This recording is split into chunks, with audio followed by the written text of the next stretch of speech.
Para la siguiente historia nos dirigimos al fraccionamiento La Forestal, ubicado a espaldas de Paseo Durango.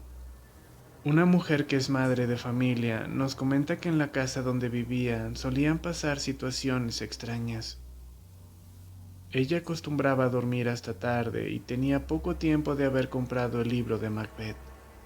Y en una de esas ocasiones, mientras ella estaba acostada leyendo a puerta cerrada, escuchó que tocaron a la puerta de su habitación. Fueron 3 golpes fuertes, secos y pausados. Por un momento pensó que era su hijo jugándole una broma, ya que él se quedaba en la habitación contigua. Así que le preguntó qué sucedía, pero no hubo respuesta. Tampoco sonido de risas o de pasos. Y entonces se dio cuenta que aquello no era su hijo. Comenzó a sentir miedo hasta que se puso a orar y se tranquilizó y se quedó dormida. Cuando le contó esta historia a sus amistades que conocían sobre temas esotéricos y espirituales, ellos le dijeron que había tenido mucha suerte, ya que si hubiera invitado a pasar a ese ser espiritual, habría tenido consecuencias desastrosas. Y con esta historia, comenzamos este video. Bienvenidos a Relatos de Durango.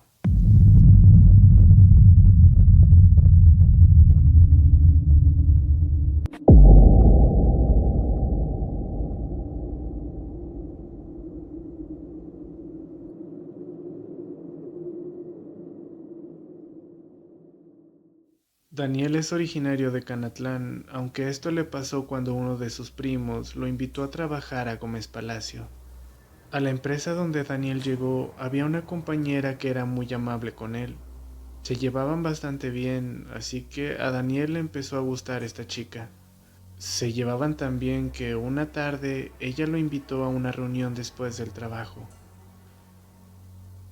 Daniel pensó que esta era una buena oportunidad para escalar la relación, así que aceptó sin pensarlo. Aquella noche se reunieron con un grupo de jóvenes y después de cenar y platicar por un rato, justo cuando Daniel creyó que la reunión estaba por terminar, uno de los presentes sacó una tabla Ouija. Daniel era bastante escéptico sobre ese tema, pero su compañera estaba muy emocionada, así que decidió quedarse para jugar también.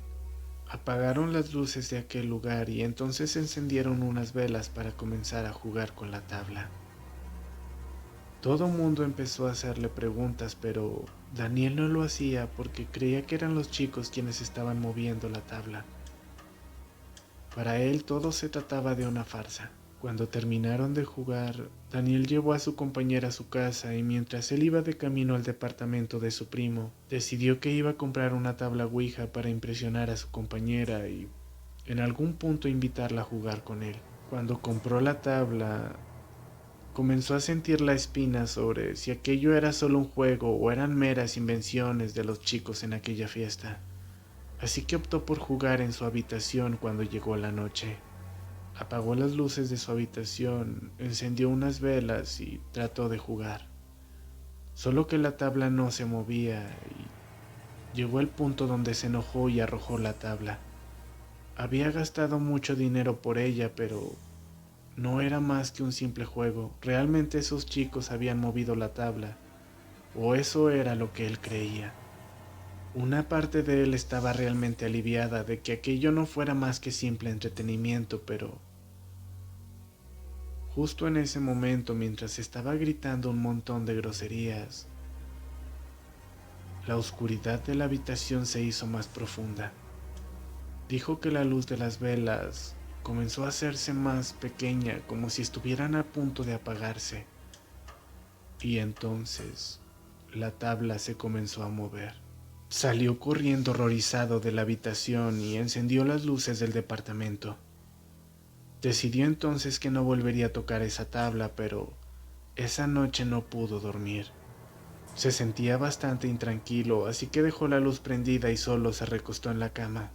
Para cuando sonó su despertador, justo cuando estaba a punto de apagarlo, sintió que alguien se acostó a su lado. Saltó de la cama completamente asustado, pero no había nadie a un lado de él. así que pensó que estaba paranoico y que no dormir le estaba pasando factura. Pero después de aquella noche, siempre que dormía, soñaba con una mujer que estaba quemada.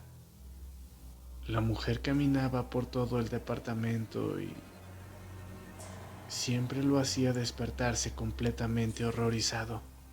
Comenzaba a sentir la presencia de aquella mujer en la oscuridad. No podía verla, pero sentía su presencia al igual que en los sueños. Ya se sentía lo suficientemente desesperado, así que habló con su primo y este, después de regañarlo, le dijo que se deshicieran de la tabla. La rociaron con gasolina y la prendieron, pero no se consumía. Ardía la gasolina, pero cuando se apagaba, la tabla estaba completamente intacta. Aquello les hizo sentir mucho miedo, así que la metieron en una bolsa y la fueron a tirar bastante lejos. Pero aquella noche, cuando Daniel estaba listando la ropa que se llevaría a su trabajo al día siguiente, encontró la tabla en su ropero. Así que no le quedó más que pedirle ayuda a su compañera. Ella lo llevó con un señor bastante mayor que, luego de decir un par de oraciones, le pidió que le llevara la tabla. Una vez que Daniel hizo esto, el señor procedió a cortarla y entonces sí la pudo quemar. Poco tiempo después rompió el contacto con su compañera y desde entonces no sabe nada de ella, pero nunca volvió a acercarse a una tabla Ouija.